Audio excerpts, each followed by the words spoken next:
El día de hoy vamos a tener un tema sumamente interesante. Primero que todo, dándole las gracias a Canal de Empresarias y a Ciudad del Saber por este espacio para poder generar más conocimiento para la comunidad emprendedora. Como les mencioné anteriormente, los invito a que se puedan presentar en el chat, que puedan comentar un poco sobre sus emprendimientos, puedan compartir sus redes sociales, porque quizás dentro del chat puede estar un futuro aliado o un futuro inversionista o quizás el socio que estaban buscando. Así que no tengan miedo a presentarse en el chat y así podamos generar un poco de networking a pesar de que no estamos todos presentes en un mismo lugar. Dicho lo anterior, les voy a compartir un poco sobre mí y un poco sobre lo que es Ilitia y la firma en donde trabajo. Mi nombre es Nicole Pérez, mucho gusto para todos los que me conocen y los que no. En la lista de personas veo a varias caras conocidas, siempre es un gusto verlos y poder compartir con ustedes. Soy abogada en propiedad intelectual y actualmente soy la directora del Departamento de Propiedad Intelectual de CLD Legal para Panamá, Guatemala, Madrid y Belice. CLD Legal es una firma panameña de derecho corporativo, entre los cuales destaca el área de propiedad intelectual, para el que tenemos un departamento especializado, no solamente en Panamá, sino en la región. Viendo también las necesidades de los emprendedores y siendo emprendedores, hemos creado una línea dirigida especialmente para emprendedores llamada Ilitia by CLD, en donde tenemos no solamente el tema de servicios legales, que es sumamente importante, sino que también tenemos otras oportunidades como son servicios contables, de mercadeo digital, oportunidades de capacitación y oportunidades de networking. Los invito a que nos sigan en @cldlegal en Instagram y que también puedan visitar nuestro landing page de Ilitia para conocer un poco de lo que tenemos para ustedes. En la tarde de hoy vamos a hablar sobre el tema cómo proteger mis obras. Y para que sepan un poco más o menos la dinámica de lo que vamos a hacer y el propósito, es poder identificar qué es una obra y si tengo una obra dentro de mis productos, cómo protegerlas. Es también bastante importante que vayan tomando en mente de que no todo puede ser considerado una obra y que probablemente se le pueda dar una protección distinta a ese producto que tienen. Y lo vamos a ver a medida que vamos diagramando un poco la conversación de hoy. Al final de la charla van a poder ver otras opciones de protección que se le dan a otros tipos de creaciones y espero que muy pronto estemos también conversando al respecto. A medida que les vayan entrando dudas durante la presentación, agradezco que lo puedan hacer en el chat. Y al final de la presentación vamos a estar respondiendo todas sus dudas. Dicho esto, y respetando el tiempo de todos los que están aquí presentes y puntuales, vamos a iniciar. Primero que todo, debemos saber qué es una obra. Una obra es toda creación original en el dominio literario, artístico o científico, susceptible de ser divulgada o reproducida en cualquier forma conocida o por conocerse. ¿Qué quiere decir? Esto dice que puede ser una obra, un libro, un diseño, una canción, una coreografía, una investigación, entre otras. Y para que exista ese tema de que verdaderamente pueda ser clasificado como obra, es muy importante que además de ello sea original y que se encuentre en un medio físico tangible. Y esto lo vamos a hacer mediante un área en específica de propiedad intelectual que lo vamos a ir comentando a medida que vamos cambiando. En el emprendimiento, verdaderamente existen muchos tipos de obras que se dejan pasar y que en muchos casos no nos damos cuenta de que ese producto es una obra y por tanto tiene una protección legal y van a ver el por qué. Por ejemplo, en el caso de la arquitectura, lo que viene siendo todo lo que son los planos, el diseño de interiores, eso es una obra y tiene una protección específica. Inclusive las regulaciones en Panamá sobre esta materia van a establecer temas puntuales para las obras arquitectónicas. Luego tenemos otra imagen que es el de una modelo. En el mundo de la moda, lo que es la ropa, el diseño per se, puede ser considerado como una obra. No se va a proteger la funcionalidad porque no podemos limitar que otras personas diseñen un abrigo, pero lo que se protege es el diseño de ese abrigo para que otras marcas no lo repliquen. Finalmente, como ejemplo, también pongo el tema de las películas, que ya estamos hablando de obras cinematográficas.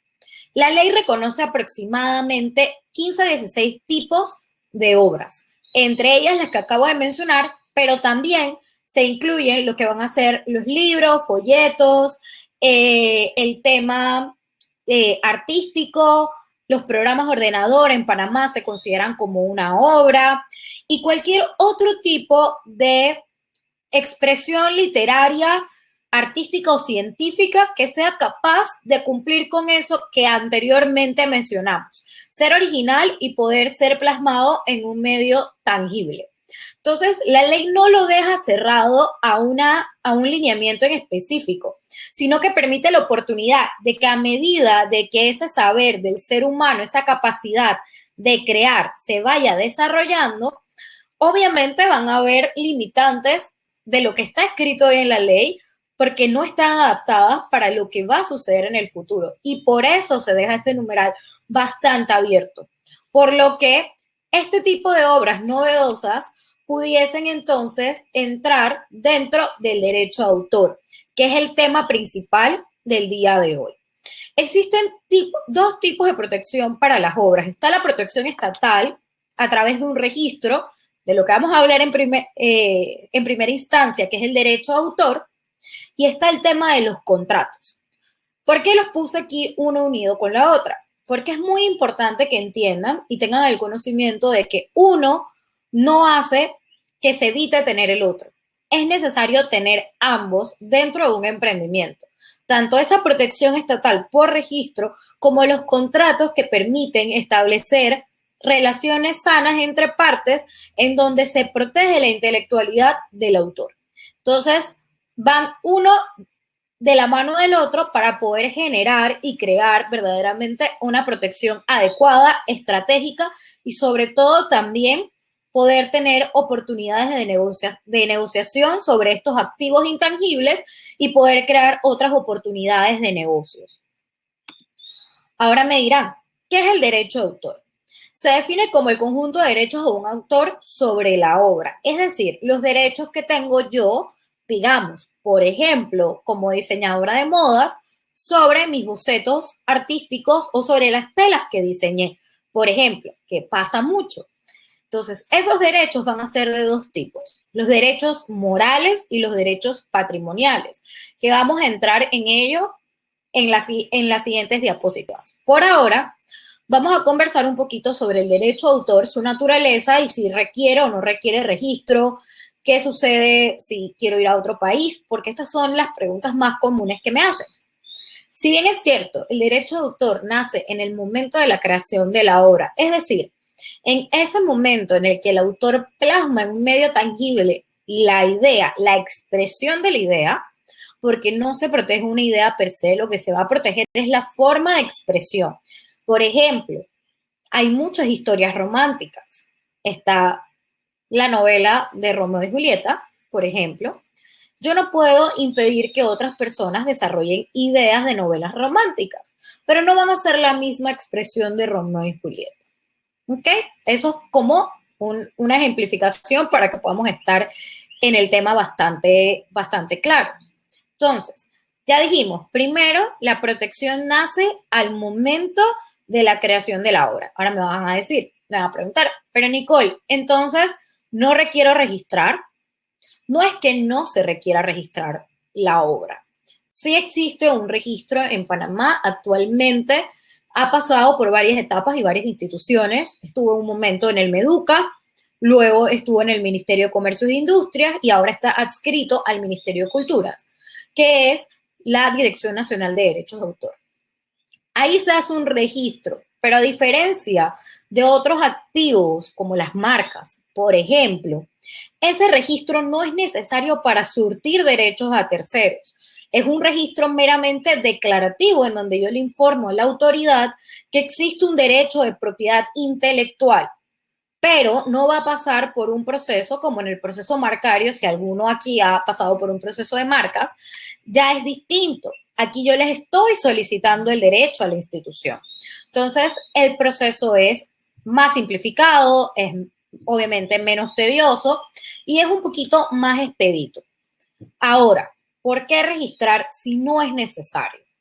Cuando uno declara este derecho, se le va a dar un certificado al autor. En ese certificado, ese va a ser el título negociable con futuros inversionistas, posiblemente personas que estén interesados en usar su obra. Digamos, en el caso de un libro, si tienen una propuesta de edición y de distribución del libro, el contrato con la casa editora va a ser a través de ese documento que tiene el derecho. Pero no es solamente el tema de la negociación, es también qué pasa en los casos de que una persona se apropie de sus obras y empieza a comercializarlas sin su permiso. El elemento probatorio necesario e idóneo va a ser ese título que les dio la Oficina de Derecho de Autor. Esa es la importancia de registrar en este tema en específico las obras, porque al tener eso por escrito y ya tener el título, tienen las formas de accionar, tanto como una oportunidad de negocios como una oportunidad para detener posibles infractores. Entonces, ahora vamos a hablar de los derechos un poco. Los derechos, y por eso es que no he entrado a hablar del tema de la duración, sé que me lo van a preguntar, pero con esto van a quedar bastante claros. El derecho de autor tiene dos tipos de derechos para las personas que están involucradas dentro de. Importante, existe un autor, que es la persona que creó la obra, y existe un titular. El titular puede ser el autor o otra persona. Cuando es otra persona, se hace mediante un contrato en específico y el titular va a ser la persona que explota la obra. Y eso va a depender también de la negociación que haya entre las dos partes, cómo la va a poder explotar, qué va a poder hacer, qué no va a poder hacer. Bien, los derechos morales son solo del autor. En ningún momento se ceden al titular. Estos son los famosos derechos de paternidad y por eso en la imagen van a ver a un papá con su hija, porque esa es la idea que quiero que ustedes se queden después de esta charla.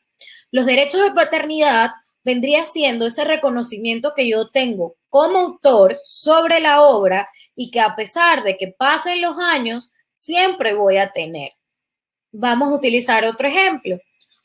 Don Quijote de la Mancha. Por más de que ya la obra se encuentre en el dominio público, el autor sigue siendo el mismo.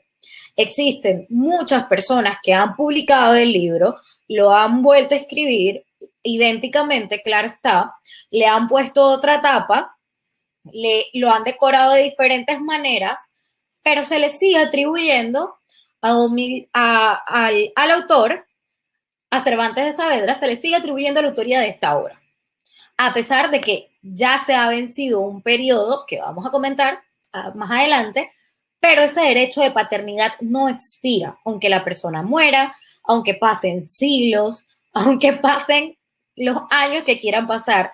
Ese derecho es un derecho humano y se extiende la vida del autor y post-mortem. ¿Qué quiere decir?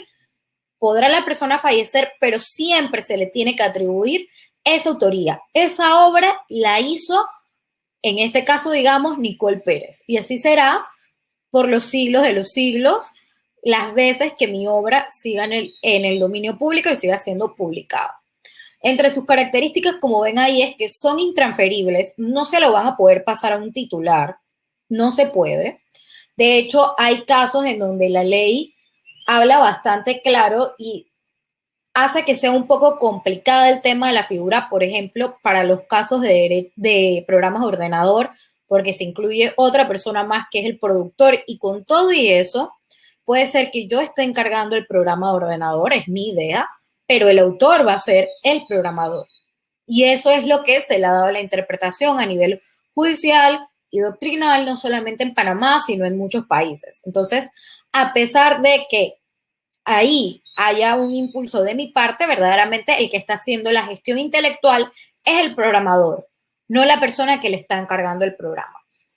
para que igual tengan como un ejemplo de cómo se aplica. Entonces, no se puede transferir, son improrrogables, o sea que no tienen un término, no tienen un vencimiento, son inalienables, que no lo puse ahí, pero eso quiere decir que no se los pueden quitar, y son irrenunciables. ¿Qué quiere decir? Que ni siquiera a través de contrato ustedes pueden renunciar a los derechos de autor inmanentes de la obra que ustedes hicieron, específicamente sobre los derechos morales de la obra. Por más que sea algo que le estén haciendo por encargo a un cliente, siempre se les deberá reconocer la autoría y que ustedes fueron los creadores de esa obra. Todo lo contrario pasa con el otro tipo de derechos, que son los derechos patrimoniales. Son los derechos de explotación sobre la obra. Tiene que ver con la divulgación, la comunicación al público, está el tema de reproducción, entre otros. Estos los puede ostentar, como bien mencioné, el autor o un titular. El titular, en muchos casos, como les comenté, es un tercero, y vamos a utilizar el ejemplo de la publicación de un libro. En la publicación de un libro está la persona que escribe el libro, que va a ser el autor de la obra, y está luego la casa editorial que se encarga de editar el libro, de hacer una portada para el libro y finalmente se encarga de todo lo que es la venta y también comercialización del libro. Ahí lo que hay es un contrato de edición entre las partes en donde se les ceden estos derechos patrimoniales a la casa editorial y la casa editorial los va a ejercer en nombre del autor. Ojo, porque todo lo que es una cesión de derecho patrimonial se realiza mediante contratos. Entonces, ¿de qué va a depender el pago, el tiempo? Porque puede ser una cesión limitada en el tiempo o puede ser una cesión a perpetuidad. Se pueden dar ambos casos. Lo que lo va a limitar va a ser un contrato. Y es de suma importancia que esos contratos consten por escrito. ¿Por qué? Porque la ley en materia de derecho de autor y derechos conexos, que es la ley 64 del 2012, establece que si no está escrito si no se encuentra por escrito, se va a interpretar de acuerdo a lo que dice la ley. Y en muchas ocasiones la ley no va a favorecer al autor. Entonces podemos tener un perjuicio sobre nuestra obra por no haber dejado por escrito y de la manera que lo establece la ley, porque la ley establece los diversos tipos de contratos que se pueden hacer y qué deben contener cada uno, podemos tener la oportunidad de perder nuestra obra y nuestra creación. Este tipo de derechos, a diferencia de los anteriores, sí tienen una duración limitada. La duración es la vida del autor más 70 años después de la muerte del autor. Digamos que la persona vive 100 años, son 100 años, más 70 años, son 170 años, para que tengamos una idea. ¿Qué es lo que va a suceder? Durante estos 70 años, la única persona que va a poder, si no existe otro titular mediante una negociación y un contrato, la única persona que va a poder explotar la obra va a ser el autor y va a tener ambos derechos, tanto los morales como los patrimoniales. Una vez la persona deja de vivir, fallece, entonces quienes tienen el derecho sobre la parte de la explotación comercial, los derechos patrimoniales, van a ser los herederos. Entonces es importante tener eso también en claro. Hay diversos tipos de casos en estos momentos en donde hay peleas en donde los herederos todavía no saben cuál de los dos o tres herederos es el que tiene el derecho de autor sobre la obra, el derecho patrimonial, y más que nada lo he visto hay un caso muy interesante sobre los temas de Frida Kahlo en México, que todavía han estado discutiendo el tema del derecho de autor e inclusive derechos de marca a nivel de la familia. Entonces, esto también es muy importante que vaya acompañado con el tema de planificación patrimonial después. Van a depender mucho de la obra. El tiempo mínimo que establece la ley a través de un convenio internacional son 50 años después de la muerte del autor. Como ven, Panamá reconoce 70. Dependen de la obra, dependen del momento de la publicación de la obra y del tipo de obra. Les doy un ejemplo para el caso de programas de ordenador. Existen países en donde inclusive se reconocen 100 años después de la muerte de la persona. Entonces ya estaríamos hablando de 200 años para que esa obra llegue al dominio público. ¿Y por qué esa obra tiene que llegar al dominio público? Porque la finalidad de la propiedad intelectual es promover el arte, el conocimiento y la ciencia. Entonces, lo que se hace es brindarles un incentivo que sería tanto el reconocimiento como un tiempo en específico de explotación solamente para el autor, para que sigan creando y sigan haciendo otro tipo de obras y así poder embellecer nuestra vida diaria. Pero se necesita que lleguen al dominio público para que a partir de eso otras personas puedan generar más conocimiento, más arte y más ciencia. Entonces, eso es un consonante que vamos a ver en el tema de propiedad intelectual, no solamente a nivel de derechos de autor, sino otro tipo de derechos que no vamos a conversar aquí, pero que a futuro sí los vamos a estar tocando, como el derecho de patentes, entre otros. Y como les comenté, este tipo de derechos se pueden transferir y negociar. Es decir, Nicole Pérez siempre va a ser la autora, pero sobre el libro que yo escribí, puede que yo se la haya dado a una casa editorial, digamos, Casa Editorial Ciudad del Saber. ¿Y quiénes serán los que van a estar explotando los derechos patrimoniales? Casa Editorial Ciudad del Saber.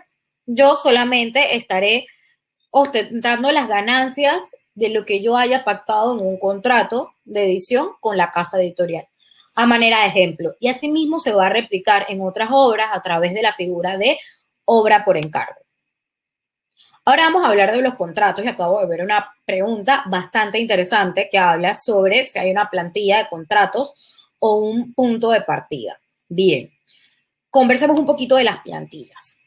Lastimosamente, los contratos se basan en las voluntades de las partes. ¿Esto qué quiere decir? Los contratos son enteramente negociables siempre y cuando no vayan en contra de alguna disposición que se encuentra en la ley. Las plantillas usualmente no son recomendables si son plantillas de internet y no son contratos maestros hechos por un abogado para su negocio en específico. ¿Por qué? Las plantillas que están en internet muchas veces no se adaptan a la legislación nacional y no se adapta al mejor interés para, en estos casos, digamos, el autor o para el titular. Entonces, hay que tener cuidado con las plantillas, no estoy en desacuerdo con ellas, pero es mejor que hagan un contrato maestro, que se lo haga un abogado y que el abogado les enseñe cómo utilizarlo para entonces poder manejar estas relaciones. Y ojo, eso no va a ser en todos los casos, porque es muy distinto cuando yo estoy teniendo una contratación constante a cuando yo le voy a dar una licencia de uso a una persona en específico. ¿Por qué? Porque si yo le doy una autorización a un tercero y le estoy dando una autorización exclusiva, utilicé la plantilla y luego utilizo esa misma plantilla dando la autorización a otro tercero, yo estoy infringiendo y estoy teniendo un breach of contract. Trato de acordarme ahorita la palabra en español y disculpen porque no recuerdo el término, pero estoy quebrantando ese acuerdo que hice con la primera persona al darle un derecho que no puedo por que ya tengo un contrato con un tercero previo en donde le estoy dando una exclusividad. Entonces hay que tener mucho cuidado con los términos legales que están dentro de esas plantillas que consiguen de internet, porque al no comprenderla bien, pueden haber casos y cosas, como se dicen, en donde vayan a ceder derechos que no tienen que ceder o vayan a ser afectados comercialmente a la larga.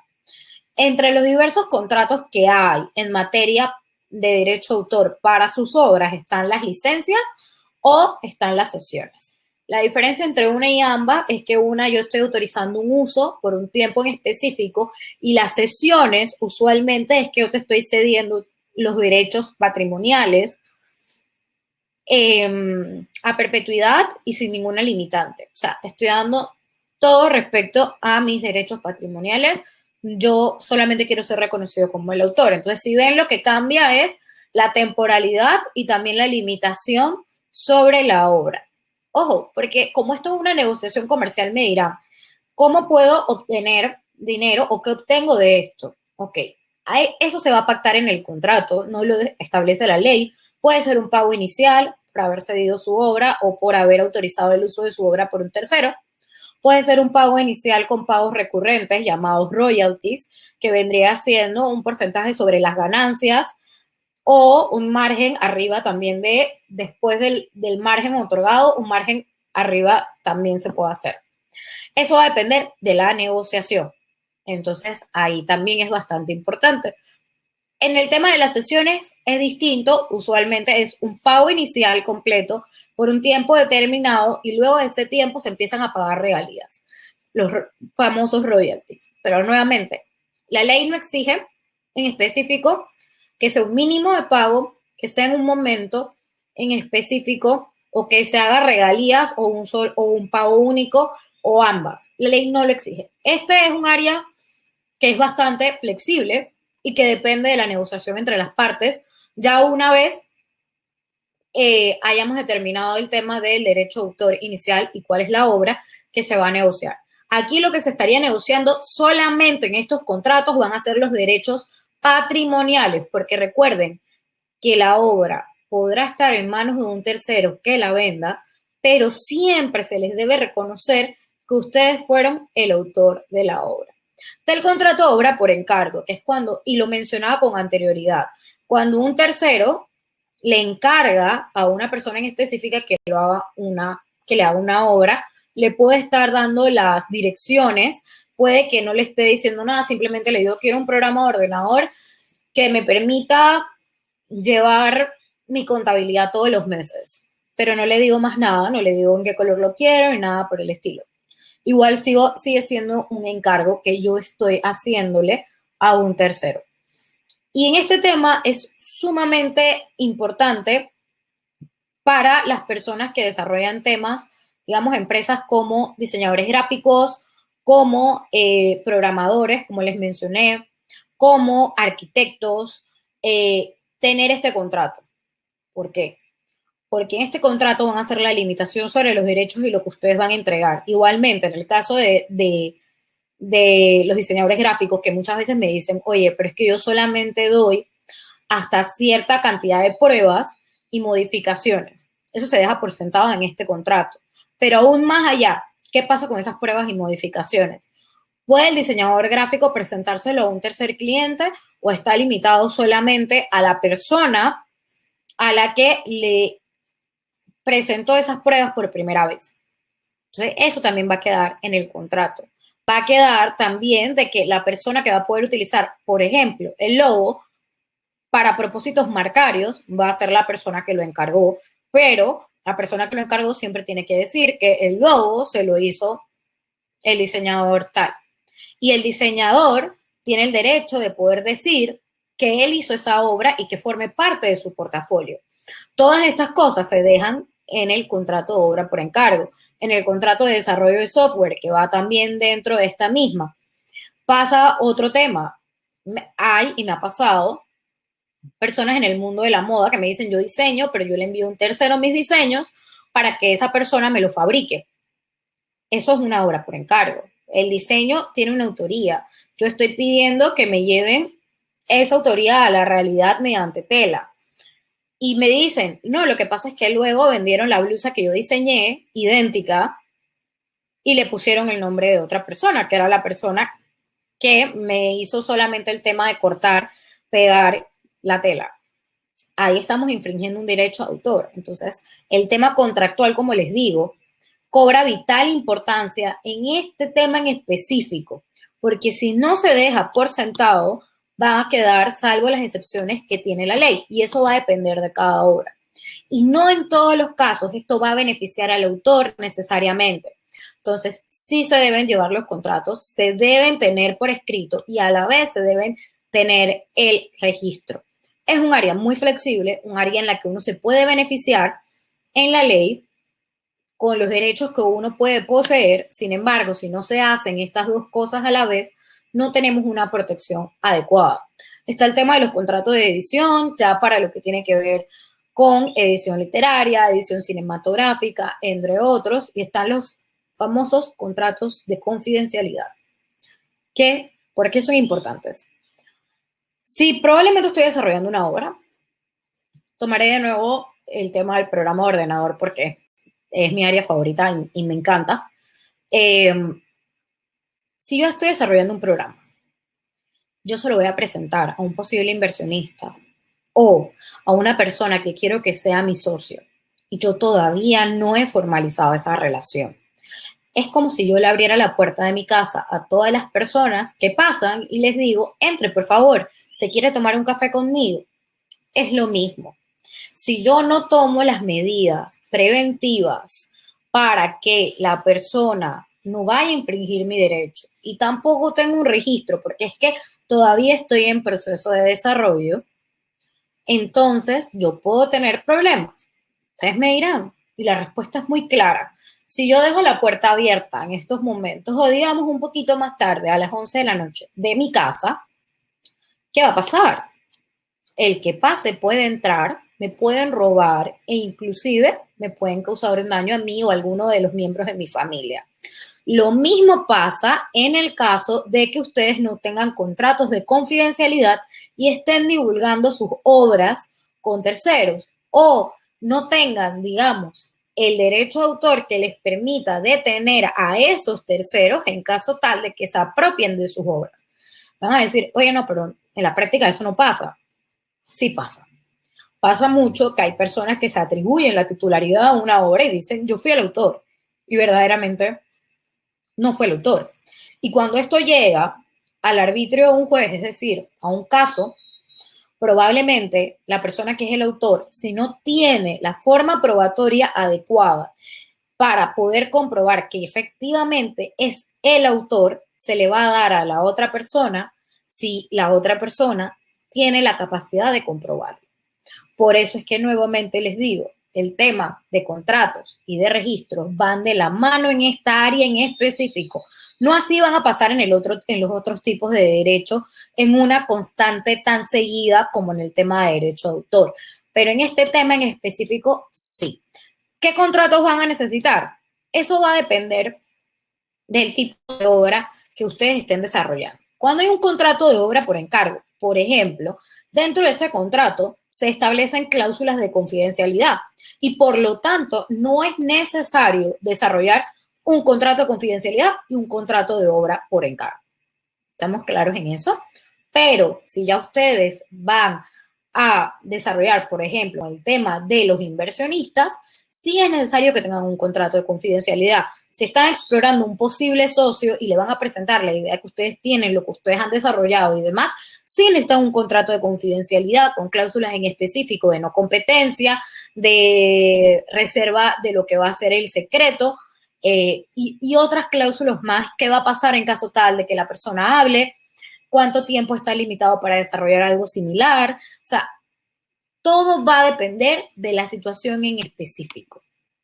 Entonces me dirás, ok, Nicole, hay creaciones que no pueden ser obras. Claro, hay creaciones que no pueden ser obras. Y aquí les pongo ejemplos. La primera, tenemos un libro con un foquito simbolizando las ideas. Las ideas no pueden ser una obra. Lo que se protege, como les comenté, es la expresión de esa idea, más no la idea en específico. Habrán tantas expresiones de ideas como personas que existan en el planeta. Yo puedo tener una idea de cómo redactar una novela como Romeo y Julieta, similar con la característica romántica, pero probablemente no sea la misma trama ni sea similar a la de Romeo y Julieta. Entonces yo puedo escribir esa novela tranquilamente. Ya si yo tomo una parte en específico de Romeo y Julieta y la pongo en mi novela, haciendo copy-paste y no reconociendo que eso no lo escribí yo, ya eso es otra cosa. Ahí estamos hablando de que yo estoy suplantando la autoría de un tercero. Eso no lo puedo hacer. Luego tenemos una computadora con datos y gráficos.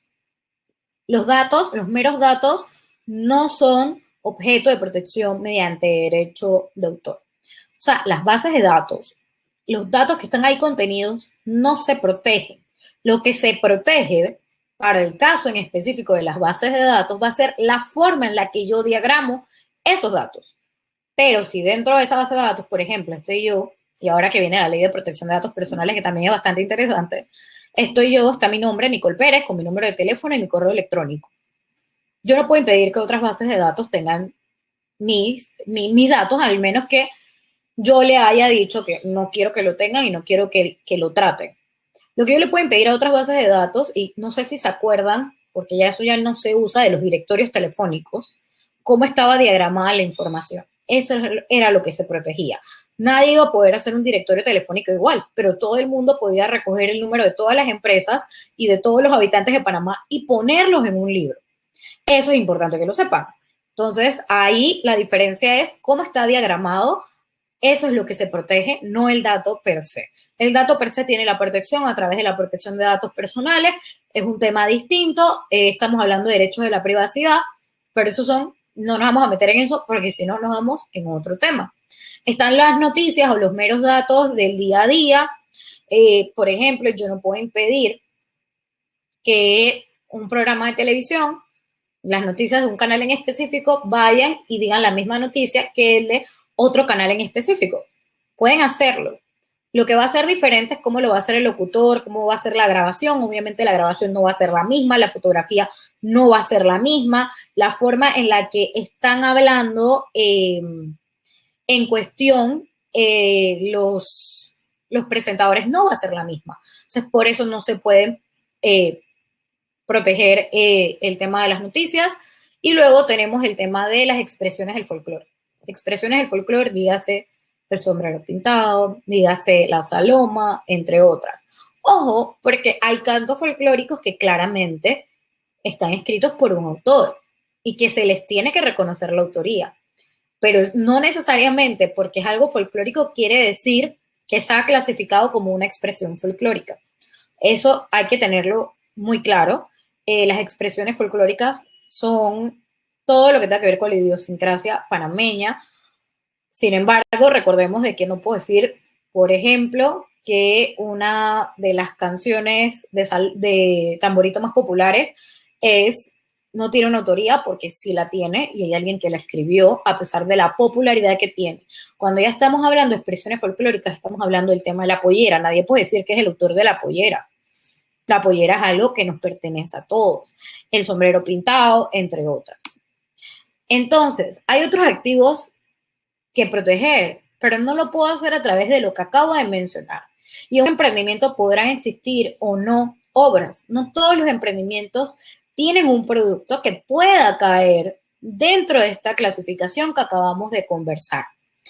¿Qué hago si no identifico una obra dentro de mi emprendimiento? Entonces ahí es donde vamos a tener otras opciones. Tenemos las opciones que nos da la propiedad industrial, que son ya derechos no declarativos, sino constitutivos. Eso quiere decir que voy y solicito tener ese derecho exclusivo. Está el tema de las marcas, para lo que vienen siendo los nombres de un producto en específico o de un negocio en específico, y para que tengan una amplitud. Las marcas pueden ser inclusive el diseño de un producto, que son las marcas tridimensionales, pueden ser el tema de marcas sonoras, por ejemplo, la respiración de Darth Vader, que siempre doy ese ejemplo, es una marca registrada en los Estados Unidos. Puede ser la posición en específico de una etiqueta, por ejemplo, la posición de Levi's en el bolsillo de los pantalones en la parte de atrás es una marca registrada, es una marca de posición, entre otras. Las marcas dan la posibilidad de jugar mucho con ellas y de tener mucha creatividad para identificar esos elementos distintivos de un emprendimiento que vale la pena registrar y proteger por un tiempo determinado. La diferencia entre las marcas y el derecho de autor es que el vencimiento dependerá de la capacidad del titular de la marca de pagar los derechos de renovación de la marca cada 10 años en Panamá. En otros países eso va a depender también, pero usualmente oscilamos entre los 10 a 5 años. Pero se pueden renovar a perpetuidad, o sea que cada 10 años las renuevo y puede que ya yo no esté, pero yo se las heredo a mis hijos y mis hijos siguen el negocio, cada 10 años las renuevan y nunca llegan al dominio público. Eso puede pasar. Está el tema de los secretos comerciales, le pongo la foto de la Coca-Cola para que tengan la idea, la fórmula de la Coca-Cola es un secreto industrial, podemos saber, secreto industrial o comercial, podemos saber más o menos cuáles son los ingredientes, pero no sabemos cuál es la fórmula secreta para llegar al sabor. Podrán haber muchas sodas negras, pero ninguna tiene el mismo sabor tan característico de la Coca-Cola, y lo que le ha permitido a la Coca-Cola llegar a ese posicionamiento ha sido el éxito de cómo han guardado su secreto comercial o industrial. Es lo mismo que la receta del coronel y el KFC. Esto no se registra porque precisamente es un secreto, es algo que se lleva a nivel contractual dentro de las empresas y a nivel de procedimientos dentro de las empresas. Son muy pocas las personas que pueden estar en contacto con esta información y además de ello, también hay penalidades muy altas por infringir el secreto comercial o industrial. Igualmente, también tiene que cumplir con ciertos lineamientos para poder ser considerado como tal, y esto lo establece la ley en específico, que es la Ley 35 de 1996, y sus modificaciones mediante la Ley 61 del 2012. Es la Ley de Propiedad Industrial. Están las patentes, que aquí estamos hablando de invenciones, y vamos a hablar de patentes y modelos de utilidad. Por ejemplo, aquí les tengo una imagen de una patente de hace mucho tiempo. Ya esto está en el dominio público, pero era la patente de la bicicleta. Entonces, esto se usa para invenciones que tienen un carácter novedoso, una aplicación industrial y una actividad inventiva. Son totalmente contrarias al derecho de autor, solamente duran 20 años en el caso de patentes, improrrogables, y le dan el beneficio de impedir que terceros utilicen la patente en específico. Eso quiere decir que solamente yo, Nicole Pérez, voy a poder ejecutar mi invención y me da un mejor posicionamiento y competitividad, porque claramente si solo yo o las personas que yo autoricen están vendiendo mi producto, las ganancias y las retribuciones las voy a tener solamente yo. Pero ojo, porque las patentes son muy limitadas, no estamos hablando de cualquier tipo de derecho. Por ejemplo, lo que acabamos de hablar como obra no puede constituir jamás una patente, porque ya estamos hablando de temas bastante de índole técnico, de índole químico, de índole de ingeniería, no de temas un poco más flexibles como te brinda la oportunidad del arte y la literatura. Y están los dibujos y diseños industriales, y aquí es donde a las personas que están dentro de la industria de la moda, siempre los invito a que hagan sus dibujos industriales y los registran en Panamá. Porque digamos que esto es como un tipo de patente, pero mucho más suave, que la patente no es tan restrictiva, no es tan compleja de sacar, pero aquí estamos hablando de dibujos bidimensionales o tridimensionales que pueden ser aplicados industrialmente. Por ejemplo, los estampados de una tela que se puedan aplicar a una cartera o a unos zapatos. ¿Qué deben reunir? Solamente deben ser nuevos. Para eso se hace una búsqueda, un informe de novedad, en donde se busca una base de datos de que no haya ningún diseño parecido o idéntico o igual. Si no existe y pasa todo el proceso, tanto de forma como de fondo, se les va a dar una exclusividad de 10 años, prorrogables por 5 años adicionales. Eso quiere decir, durante 15 años nadie va a poder utilizar esa tela. Y en la industria de la moda, esto es algo que competitivamente puede ser un gran activo y que han utilizado muchas marcas de lujo, como es el caso de Louis Vuitton, el caso de Hermes, entre otras, que sus diseños y sus estampados están protegidos por dibujos y diseños industriales, también como marcas, entre otras. Lo que quiero concluir aquí para ver todas las preguntas que tienen es con lo siguiente. El mundo de la propiedad intelectual es amplio, y el mundo de la propiedad intelectual, que fue creado en 1883 y 1886, se creó en un momento de la historia en donde lo que había era creatividad y capacidad inventiva, porque estamos hablando del momento de la revolución industrial. ¿Con qué finalidad? De impulsar a esos creadores y a esos inventores. ¿Eso qué quiere decir? Esto no es un área del derecho restrictiva, no es un área del derecho que es blanco o negro, esto es un área del derecho que tiene muchos matices. Y para proteger un emprendimiento puede que yo necesite un derecho de autor y una marca, como puede que yo necesite una marca o una patente, o puede que yo necesite una marca, un dibujo industrial y un derecho de autor. Entonces, ¿qué te brinda o qué oportunidad obtienes de obtener todos estos tipos de derechos? Tener competitividad, posicionamiento en el mercado, diferenciación en el mercado, que al final se traducen en mayores ventas. Entonces, es algo para que lo tengan en mente, no es blanco o negro, cada emprendimiento va a necesitar una estrategia de propiedad intelectual e industrial distinta. En el tema de los contratos van a requerir contratos distintos y esto va a depender de lo que está haciendo el emprendimiento, de sus planes a mediano, corto y largo plazo, y también de las oportunidades de negocio que tenga el emprendedor. Entonces, sí es necesario poder tomar en cuenta, más en un área como Panamá, en donde las industrias creativas usualmente son tan pujantes, se debe buscar el tema de la protección de la propiedad intelectual. Si vemos las grandes economías o las economías de primer mundo, parte de su éxito ha estado en esa capacidad de impulsar el desarrollo tanto de las industrias creativas como también de esa capacidad inventiva de generar este tipo de derechos como son las patentes. Hace unos días salió el índice global de innovación por parte de la OMPI y hablaba en la posición, en los 3 primeros lugares sigue estando la misma gente, Estados Unidos, Japón, China y ciertos países de Europa.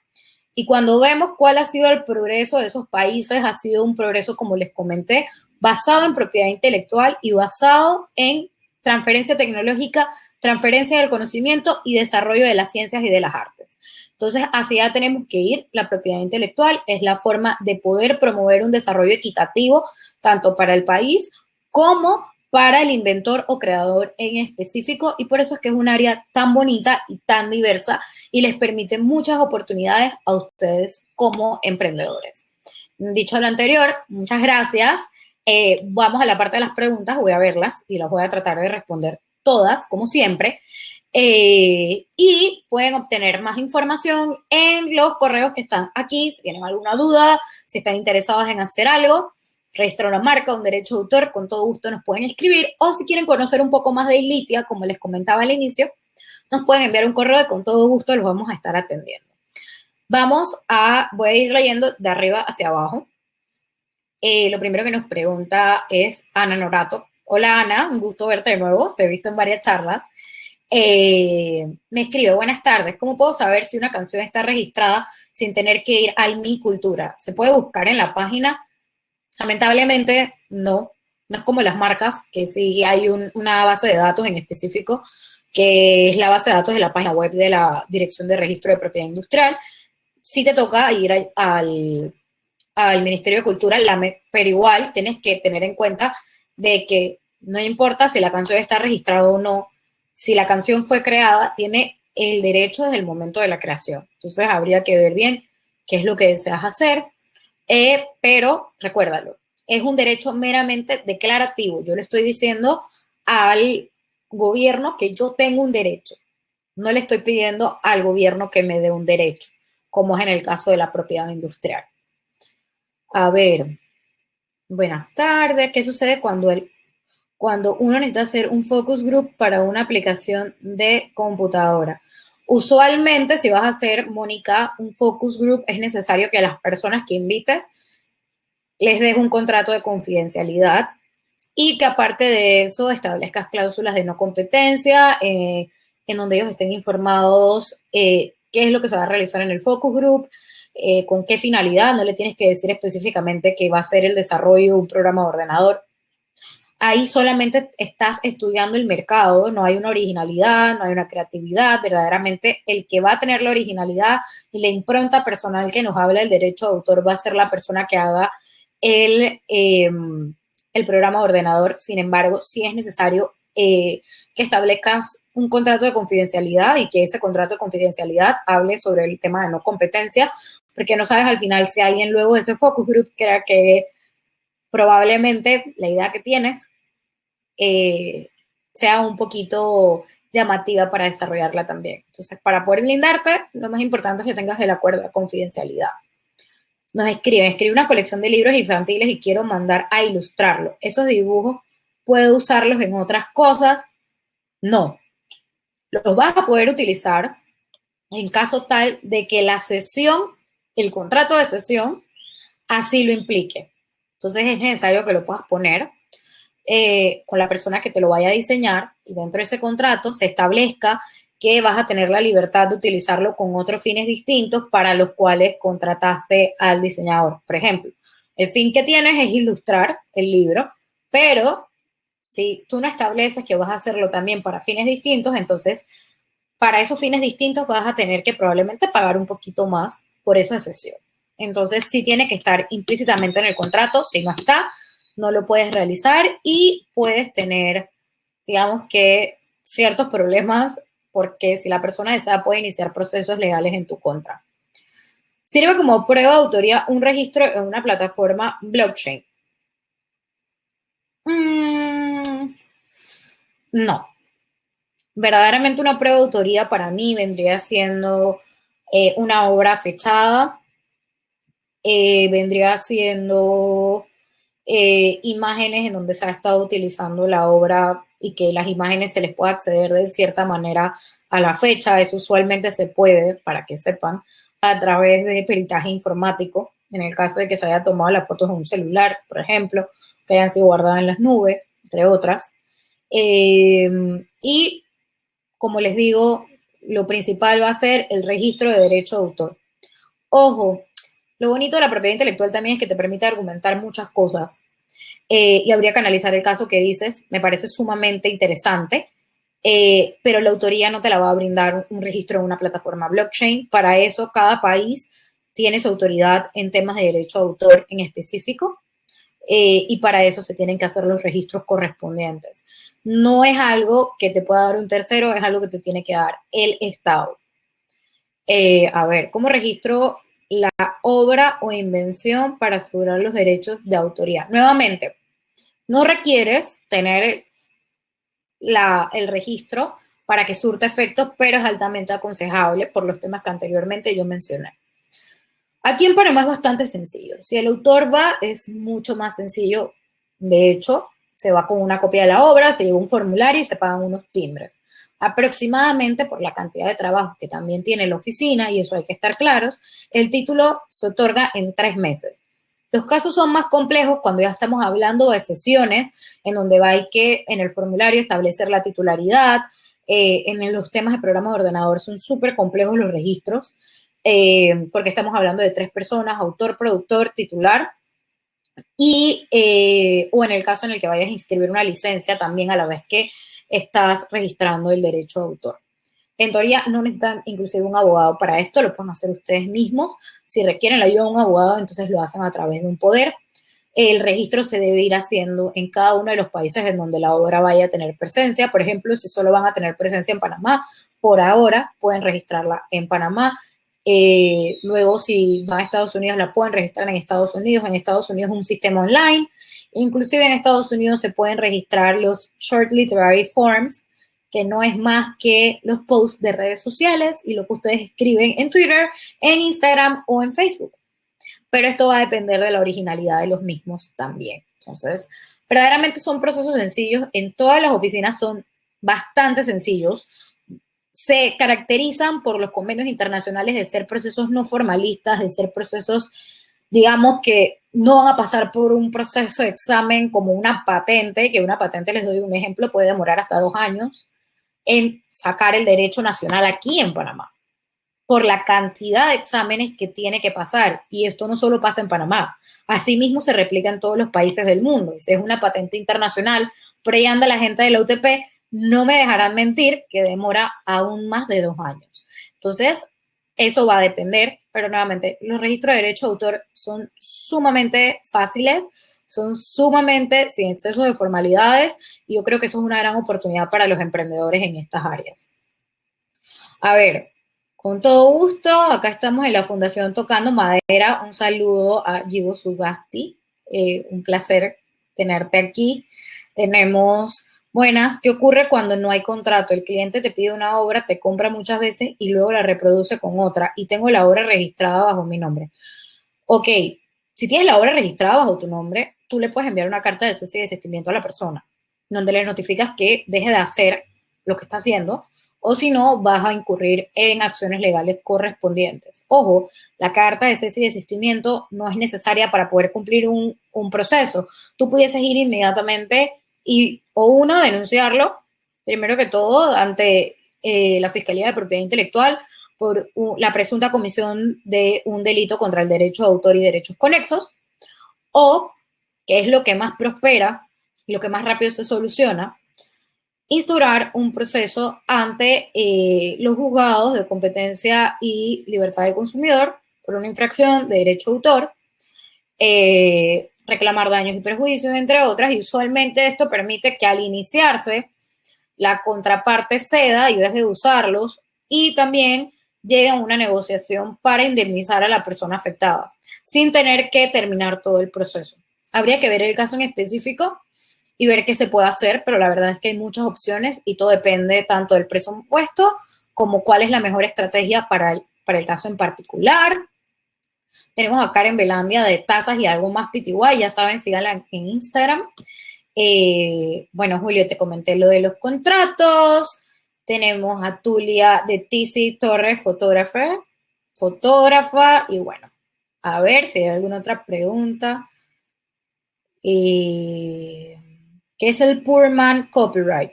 Me preguntan, me lo enviaron al privado. Nunca he escuchado ese término, Sandra. No sé si tienes algún comentario que nos puedas explorar un poco más.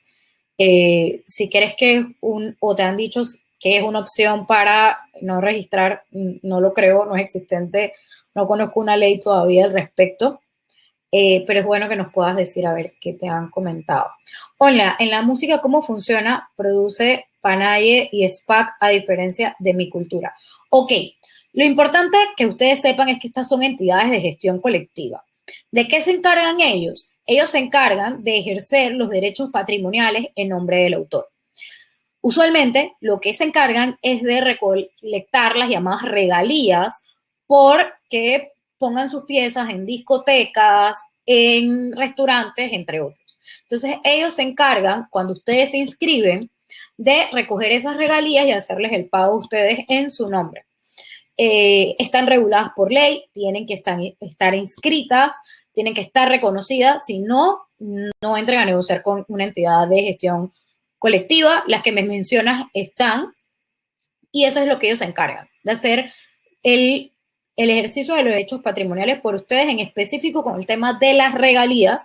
Es muy bueno, más porque el autor de una canción usualmente no puede estar en todas las discotecas o estar viendo en dónde se toca su música o no.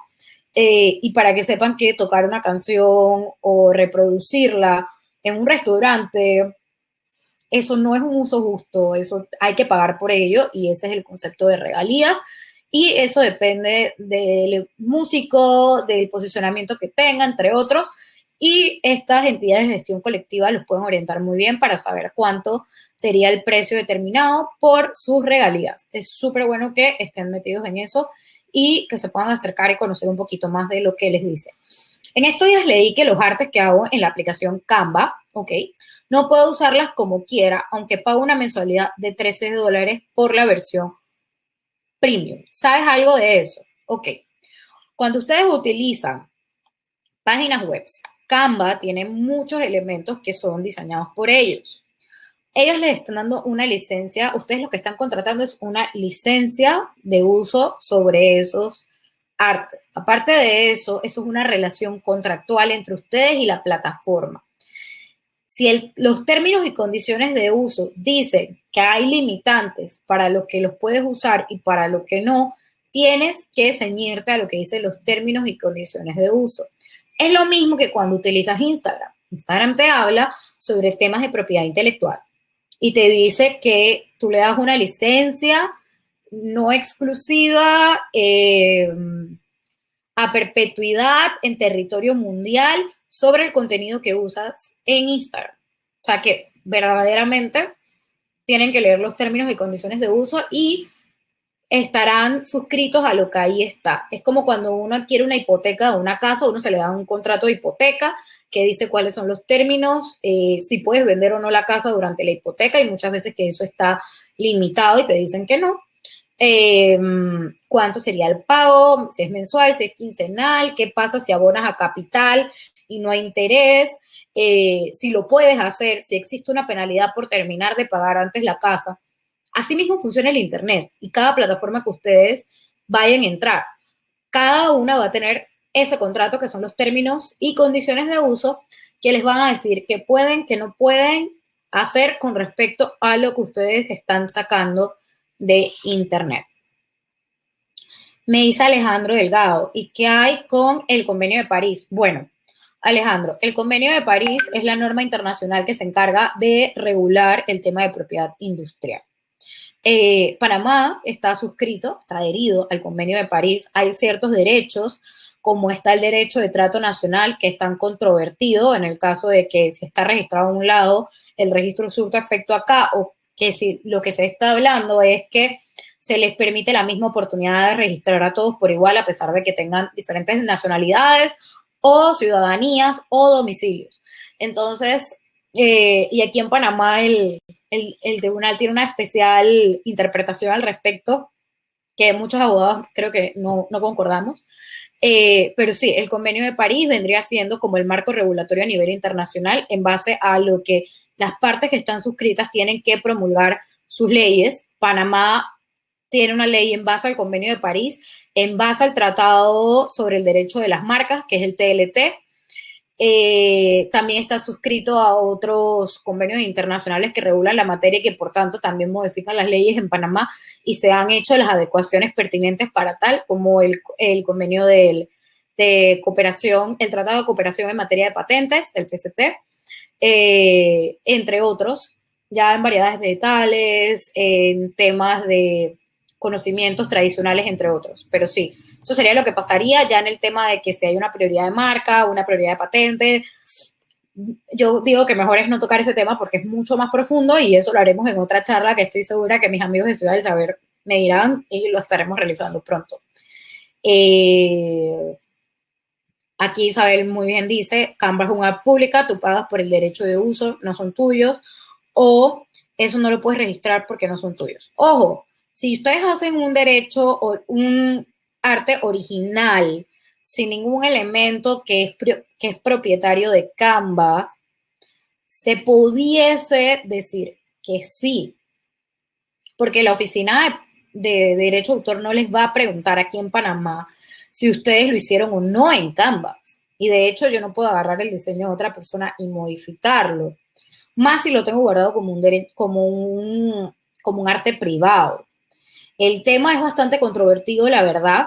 No me he leído los términos y condiciones de uso de Canvas. Tendría que leérmelo para darte una posición en específico. Esta presentación está hecha en Canvas, por ejemplo, y hay elementos como los que hemos mencionado con anterioridad, que han estado anteriormente. Miren, por ejemplo, esto es un arte, el que está aquí, es un elemento de Canvas. Para mí, si este elemento está dentro del diseño, no habría ninguna protección que hacer porque estás agarrando el diseño de otra persona. Pero si esto no estuviese aquí y yo mismo me lo invento haciendo formas y dibujando y demás, pues hay una originalidad, hay una impronta personal y por tanto se pudiese registrar. Pero tendría que leer los términos y condiciones, como les comenté, porque verdaderamente no los he leído a profundidad. Gigo nos pregunta, en el caso de las canciones está la Sociedad de Gestión Colectiva SPAC y produce que genera los códigos internacionales asimismo de ISWC y el ISRC respectivamente. Exacto, y se encargan de la parte de las regalías también. ¿Algún teléfono para consultas adicionales? Mónica, con todo gusto me puedes escribir al correo que está ahí. Al momento que me escribas, créeme que te voy a responder tal cual como si fuese el teléfono, así que apunta el correo y con todo gusto te puedo hacer, te puedo apoyar. Muchas gracias por la orientación desde Casita de Artesanías, un saludo. ¿Dónde puedo dirigir para la inscripción de mi marca? Nos pregunta Karen. Ok, Karen, me puedes escribir. Las marcas se tienen que registrar mediante abogado, diferente al derecho de autor. Se registran ante la Dirección de Registro de Propiedad Industrial. Tienen causales de rechazo. Al igualmente, hay que ver si puede constituirse o no una marca, según lo que establecen los artículos 90 y 91 de la ley. Y aparte, si hay alguna marca previa que puedas estar infringiendo el derecho, esto es sumamente importante. Pero con todo gusto me puedes escribir y te puedo orientar en el tema para que conozcas un poco más, o puedes entrar a la página de Ilitia y desde ahí solicitas tu cotización y te llega inmediatamente. Alejandro Delgado, sí, justo de a eso apuntaba mi pregunta, las prioridades de patentes. Te mando un email luego. Claro, Alejandro, con todo gusto puedes hacerme la pregunta y te puedo apoyar al respecto con el tema de prioridad de patentes. Recuerda que no está solamente el tema del Convenio de París, sino también de PCT, así que creo que es bastante interesante esa conversación que vamos a tener. Espero tu correo. Y bueno, Roberto Ruiz, que nos dice muchas gracias. Creo que con eso cumplimos la hora de a las 3 sin estrés, con un poquito más de tiempo, agradeciéndole siempre a nuestros amigos de Canal de Empresarias y de Ciudad del Saber por brindarnos estos espacios para poder tener estas conversaciones. Espero haber podido solventar todas sus dudas y espero verlos pronto en una nueva edición y poder estar conversando un poquito más sobre otras áreas de propiedad intelectual e industrial que sé que quedaron con esas preguntas y con esas ganas de información. Quedo atenta a sus consultas y sus preguntas y ahí tienen el correo ilitia@cldlegal.com y nperez@cldlegal.com. Pueden igualmente entrar a www.cldlegal.com y ahí van a encontrar la página de Ilitia. Hacen clic y pueden entrar a todo lo que tenemos para ustedes. Y nuevamente ha sido todo un placer y espero conocerlos a todos en persona prontamente. Un saludo y que se encuentren muy bien. Hasta luego.